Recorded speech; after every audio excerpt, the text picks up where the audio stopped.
તસવીરમાં દેખાતો આ ચિરાગવાળા નામનો યુવક વેજલપુર વિસ્તારમાં રહેતો હતો અને રિક્ષાના શટલ મારી પરિવારનું ગુજરાન ચલાવતો હતો, જે ગત 23 જૂનના રોજ ગુમ થયો હતો।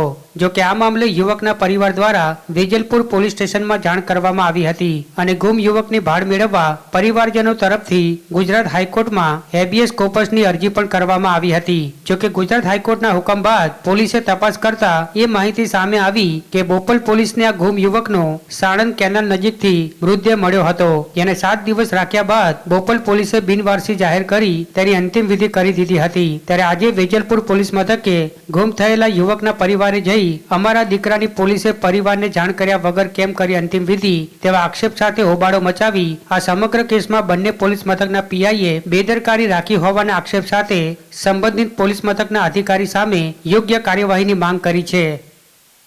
મહિનેથી ચિરાગની વાન અમે ધોળા કરતી છે। કાલનું ચિરાગનું સાંભળ્યું, ચિરાગનું દફણ કરી નાખ્યું છે। મારા ઘરે પતા માણા બેઠું છે, પતા માણા તમે ખાઈ ખાઈને સાહેબો આવ્યા છો, અમે ભૂસ્યા છીએ, અમને ખવડાવવા કોણ? બીજું અમને ચિરાગ બતાવો, આ બધા સસ્પેન્ડ થવા જોવી એવી અમારી વિનંતી છે। કોઈ ગરીબના છોકરા મારશો નહીં।